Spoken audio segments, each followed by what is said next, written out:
Last night, I had a dream where I was a horror writer, and the novel that I was writing, there was a dollhouse, and the dollhouse, in my mind, looked exactly how I picture the Settle House from Sisters by Daisy Johnson. Daisy Johnson's writing career began with Fen, a short story collection, followed by Everything Under, and now this. This is Sisters. It's a slender novel, about 180 pages. A tense psychological experiment on the human mind and our relationships with one another, especially within our families. It's a terrifying novel, but not in any kind of way that you might think. Let's talk about it. The titular sisters of this novel are September and July.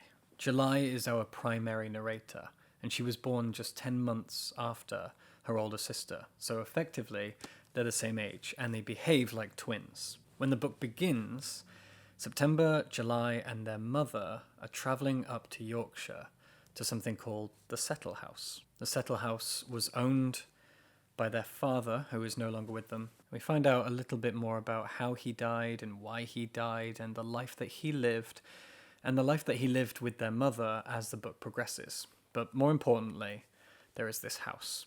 And the reason that they are moving up to this house from their previous home in Oxford becomes clear quite early on. Something bad happened at school. September and July are around the age of 16, although they behave and appear to your mind a lot younger.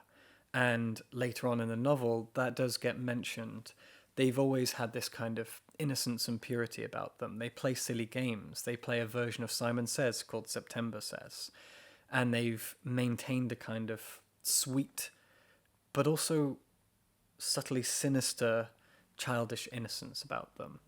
But they are about 16 years old. And something terrible happened at school. September did something. It's unclear at the beginning what it was.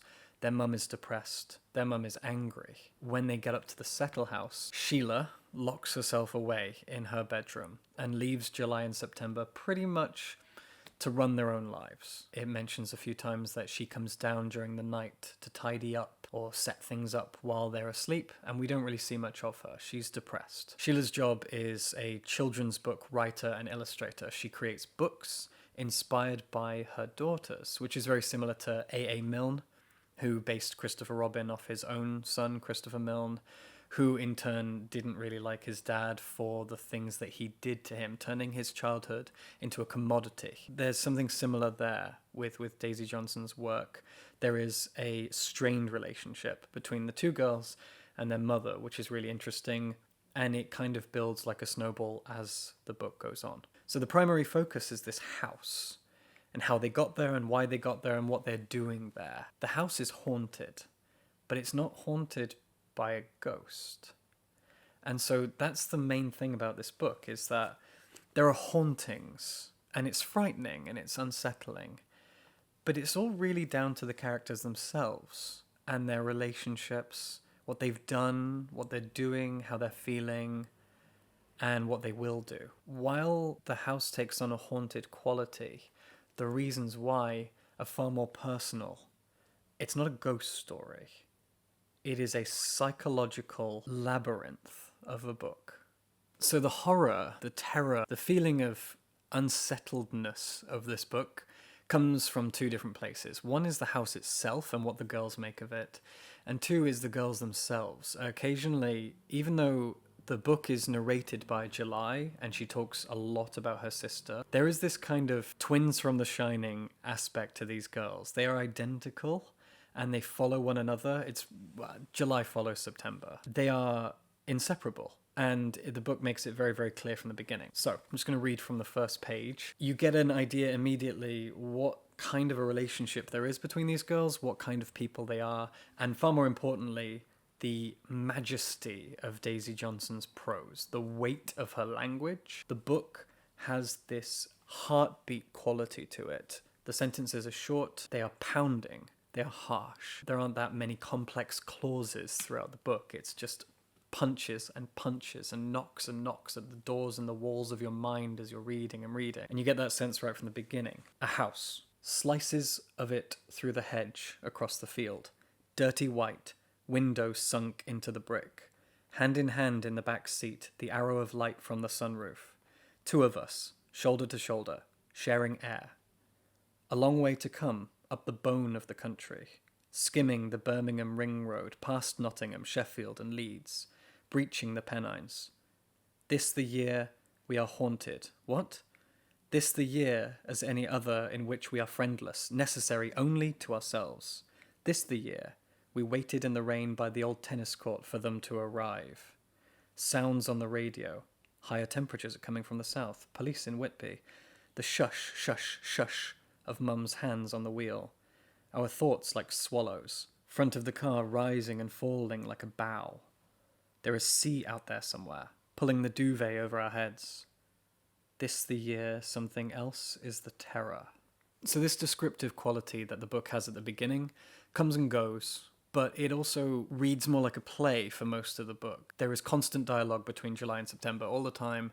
These two girls are talking to one another, baiting one another, playing games together. It's a stage play. It feels like the house could be a set, and these two girls are on stage, mostly alone by themselves, with the mother as a kind of ghost in the background. Maybe she's there, maybe she isn't.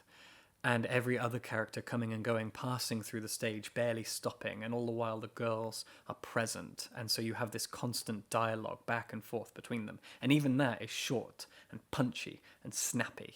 It's beautiful.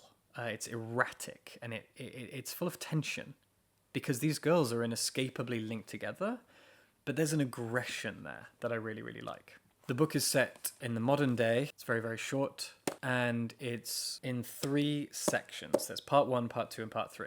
Almost all of it is narrated by July, but at the beginning of part 2 and part 3, we get a single chapter, or maybe it's 2 chapters each, from the perspective of Sheila, their mother, and that's it. But in the very middle of the book, there is a small chapter that is just called The Settle House. And it's at this point that it really starts to feel like a play, because you've got the beginning, where July and September are describing the house, which I just read. You've got the middle, where the Settle House is being described. And then most of it is a play with flashbacks. This feels like a stage direction, and it really highlights again the beauty of Daisy Johnson's writing. The terror comes from the sisters themselves, and it's mostly from September. All the way through the book, you're looking through July's eyes. September leads July around, and that gives it a certain ghostly quality, because all the while you feel like a shadow, and you feel like you're chasing something all the time. And the fact that you don't know everything sometimes makes you wonder, does July understand everything that happened that led to them living in the house? Does July ever understand everything about her sister, her mother, her dead father? She's not an unreliable narrator, just kind of a naive one. That creates this haze. There's a fog around you while you're reading. Like, you don't actually know where you are, and it would be very easy to get lost. And I absolutely love that aspect of the book. Now, I have a real weakness for gothic fiction. I've made a whole video on this contemporary historical gothic horror fiction by British women thing that I've talked about, and immediately I wanted to pick this book up when I heard about it, and I didn't hear about it until only a few weeks before it came out, so I didn't have to wait long. And I was kind of disappointed at first that it was set in the modern day, because part of what I like about these modern gothic stories is they are historical fiction, but the modern setting actually adds a little bit of a sense of realism to it. There are certain events that happen in the book that feel very grounded, feel very familiar. The enjoyment of watching it unfold is like you're tumbling down the stairs, and it really hurts every step of the way down. There's a lot to enjoy in Sisters, despite the fact that it is so distressingly dark, and it keeps you like a dog on a leash, constantly being pulled at. Your neck is being jarred all the time. You're eager to keep going, and occasionally you're pulled this way and pulled that way, and it's frustrating, but it's exciting, and you are excited. I don't know if the metaphor is still holding up, but that's kind of how it feels. It only takes an afternoon to read, and I'll be reading it again soon. I will probably keep this book very close to me. There are some thematic depths that you can kind of dive into, and it's difficult to dive into them without spoiling things, because the weight of it really starts to hit later in the book. And then you sit and you dwell and you consider what has happened and what that means. But thematically, it really is about family and what your family can do to you, whether that's good or bad. I'm an only child, and so it was interesting seeing this from an only child's perspective. I understand siblings, all my friends have siblings. My partner has 6 of them. And so I understand family connections well enough. But also being an only child did give me this kind of sense of separation from it, which I think is actually healthy considering how much this burrows into your brain. But it's interesting how dependence works. And this is kind of a book about dependence, how if you are close to someone, and they don't have to be your sister, but if you are a certain level of closeness with someone, the lines between you and them start to blur. And this book really, really explores that in a lot of interesting ways, far more than you might expect. Sometimes I think about what a story would be like in other people's hands. And if I had written this book, or if other authors had written this book, it wouldn't have been as smart. It wouldn't have been done as deftly and with as much weight. I was writing an article earlier about some Japanese authors, and I mentioned Banana Yoshimoto, who tackles a lot of themes about love and death. And I think a lot of authors tackle love and death, but no one tackles them like Yoshimoto does. And that made me think then about this. Like, this could have been done by someone else, and it wouldn't have been as good. Daisy Johnson uses a very small amount of space and her own approach to prose to accomplish something that only she can do. It is incredible what she manages to do with a tiny cast of characters, a simple setting, a few twists and turns, and her own talent at telling and threading a story together. It's really frightening, but in a very exciting way. I didn't enjoy living in this book. It gave me a nightmare. But I enjoyed that nightmare, and I enjoyed the book in the same way that you enjoy any horror. But it's not horror. It's terror. It's different. It's frightening. Digs into your skin a little. It hooks itself on like a tick, and it doesn't go anywhere. And I'm happy for this tick to be on my brain. Ugh, that's horrible. But I am. I'm happy for it to be there. It's a fantastic book. Really, really love this book. Be thinking about it a lot for a few days. And then I'll reread it. And then I'll think about it again. It's going to haunt me. Good. I'm glad.